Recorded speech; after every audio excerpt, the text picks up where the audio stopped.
Welcome back to another video, people. Today we're going to be talking about light, color, composition in one of our favorite photographers' work, and that is Joel Meyerowitz. At least he's one of my favorite photographers. So welcome to episode 9 of our series Books, and today we're going to be exploring Cape Light. But before we dive into it, don't forget that we have a giveaway going on in partnership with MPB. We're giving away a £250 voucher and a little care package for any photographer. I think it'll suit anyone. And don't forget that MPB is a partner of the channel and they're a platform where you can buy, sell or trade your gear.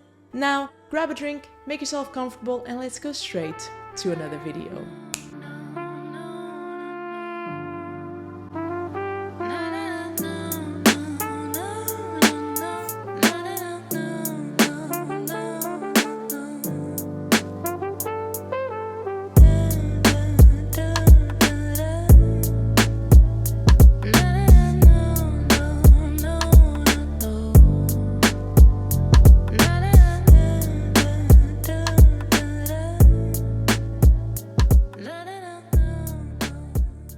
So why don't we initiate this video by talking about how this book came to be.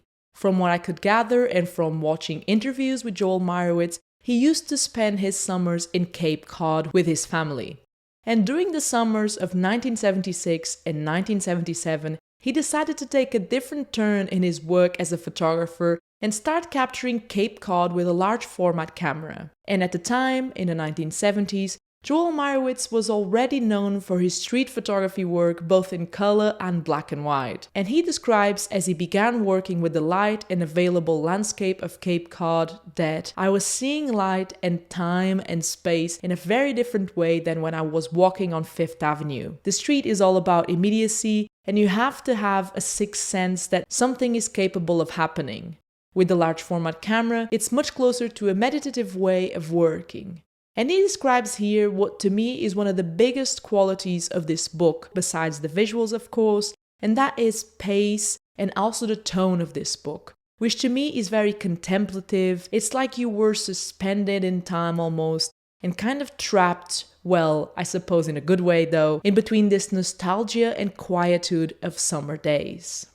And we have to think of how incredible it is that someone made such a big jump in their career. In terms of like going from street photography with a rangefinder 35mm camera, going all the way to sort of like this slower pace of photography with, a large format camera, which is something that actually inspired me into doing that. So I'm going to be looking at cameras and how, like I'm going to be able to do that in terms of like, what I need to learn and stuff. And I feel like this is a very interesting point when we talk about formats, because obviously different cameras have its different workflows, and I feel like we shouldn't always close the door at trying different formats, trying different workflows. So when we're laying a book, particularly a photo book, one of the most valuable things is to create a narrative or a line of thoughts or a layout that makes some kind of sense or creates an idea or connection between the images we have to present to the viewer, at least in my opinion. And this book is a lesson on how to sequence a photo book, as it establishes, at least to me, the main character of this book right off the bat. And as it continues to develop, we're guided by this main character throughout Cape Cod. And the element that plays this main role to me is light. Now, of course, light is in the title, and it's hinted that at least it's a fulcral element of this book. However, I do feel like the first 5 images do establish the motive for the book. And these are images of light in different spaces, interior and exterior, and the way it affects a certain landscape, highlights or leaves things in the shadows, and truly introduces the idea that photography is the exercise of capturing light. Because even though we can of course talk about color, composition, and all other aspects that can make an image great, without light it wouldn't exist in the first place. Now, I do have to say that going through this book, there were a lot of images that, really touched me and were really strong, whether that was visually, whether that was because there were some colors or an aspect of light that really touched me for some reason. And in those images, I realized that there was a common denominator between them, and that was that part of their beauty, at least to me, resided in the simplicity of their composition. And I believe this is the result of the contemplative pace Joel Meyerowitz mentions whenever he talks about this book. And this taught me two things: that composition shouldn't be something that we should necessarily complicate or that we should create extreme philosophies about, that sometimes composition is just what we see, how we see it, and this is fluid, and that composition will of course depend on the complexity of the situation unfolding in front of our eyes. And if in my recent video about Cartier-Bresson we talked about lines and perspective, here we have to talk about details, particularly those tied to light or a given contrast. And if we look at this photo from Truro taken in 1976, we look at this booth and we notice the lit phone sign or the light next to the doors of each house, or also the reflection of light in the windows. And in perhaps one of my favorite images of the book, which was taken in Provincetown in 1977, I notice how the light contrasts really bring a sense of calmness, suspension to the image, with the sofa being like a highlighted splash of color within the composition. And one of the most obvious aspects about this book, besides light, is of course color. And in general, we have these soft summer colors intercalated with specks of vibrant colors here and there. And I believe here the color palette associated with this idea of timelessness of the images promotes this notion of the painterly qualities that photography can have. And we've discussed this before in our most recent video about Saul Leiter.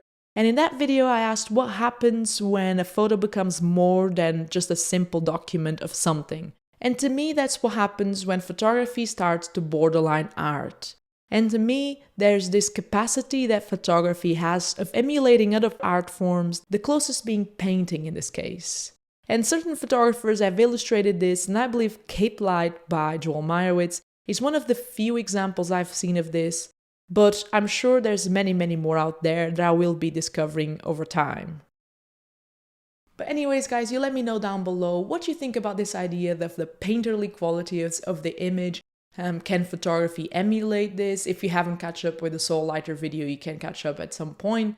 And you let me know what happens when a photo becomes more than just that sort of document, that's sort of like capturing a moment in time.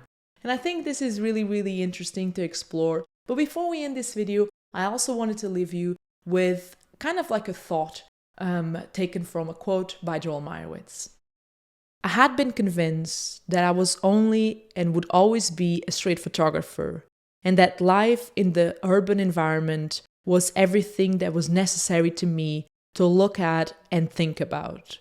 And here we are discussing this book where Meyerowitz did something completely different, which encompassed a different equipment, different pace, different idea of time and subjects. And Meyerowitz said that this was an extremely rewarding experience as a photographer, and so I want you to think about his example and perhaps let it promote an openness in you to try out different things and never let anything be completely closed for you. Take on the opportunities that come along and open your mind and heart as a photographer and creator to the many inspiring things that surround you.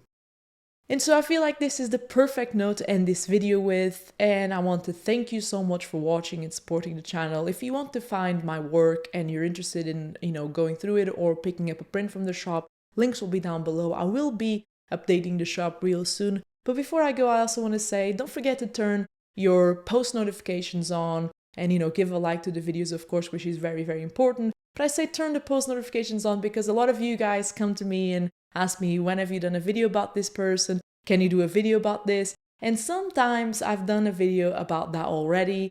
And so if you turn your post notifications on, you're always updated on what goes on the channel. And yeah, I guess that it's all for today. Thank you so much for everything. I really appreciate it. So stay safe, keep shooting film, subscribe, and yeah, I'm out.